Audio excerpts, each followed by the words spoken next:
I'm a bit of a superhero movie fan, and superhero movies with time have gotten pretty serious. I didn't really mind, but a lot of criticism on DC films are that they aren't any fun, which resulted in some catastrophes. But in comes Wonder Woman. During the whole first half of the movie, I kept pointing out problems in my head. The acting was a bit cringy, I couldn't take the Amazon warriors or these guys seriously, I'm not a big fan of Gal Gadot's performance, the drama at the beginning was over the top and I was also not capable of taking that seriously. There was even a scene where the bad guys were laughing like Austin Power villains. And a lot of predictable stuff going on. Men are different naked jokes, Wonder Woman needs to get used to civilization jokes, Wonder Woman is confronted with questionable sexism. Why is there a woman here? She has valuable information that can help us win this war. No! Our sacred tradition of gender roles shall not be tainted, even if it means our defeat. And there was a clear good versus evil look on the situation, even though it changes at the end. So while I was nitpicking this movie to death, I did notice something. I was enjoying it. Like I said before, superhero movies have gotten really serious in the meantime.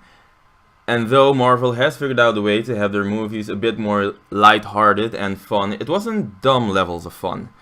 What do I mean with dumb? Superheroes on the screen started with dumb adaptations. Adam West's Batman, Christopher Reeve's Superman, early Spider-Man movies, early Batman movies, yes, even Batman and Robin, Supergirl, Green Lantern, the list goes on. The difference between a good dumb movie and a bad dumb movie is the balance of how simple the premise is, how serious the movie takes itself, how well the visual medium is, and how well it delivers on parts it wants to be taken seriously. For example, if someone dies and we need to take a break from silliness and we can't, the scene comes off as awkward. I've already mentioned what was silly in Wonder Woman. From Wonder Woman's perspective, the premise is also simple. Defeat Ares, stop all evil. Let's talk about the visual medium. This movie made great use of colors. Some parts were very colorful and some were grey, but then others were this grey with emphasis using bright colors. Next to that, enter Steve Trevor, hands down the most likable guy in the DC Cinematic Universe. He's just great and a ton of fun to watch. And even though I'm not a fan of Gal Gadot's acting, I did like Diana's character. Now let's talk about what was needed to be taken seriously. There are a few hits and misses here, but I'll only talk about the hits. The last act. In the end, there is a shift in atmosphere. It becomes a bit more philosophical and it works really well. Even though Wonder Woman sees a different premise, there is still a real world that works with certain rules, and Steve knows this through experience.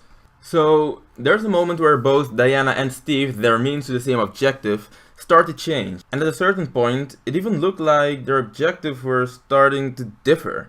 The bad guy at the end had a speech that also had some truth to it. Looking back, it seemed that both the bad guy, Diana and Steve were in some way a bit correct about what they believed in.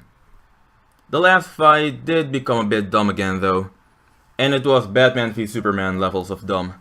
Nevertheless, as a whole, the movie unpacked great, and Wonder Woman is now my second favorite DCU movie.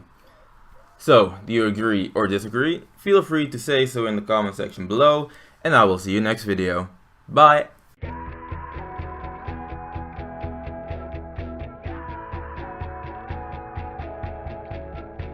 Whatever you do, do not shoot at their legs.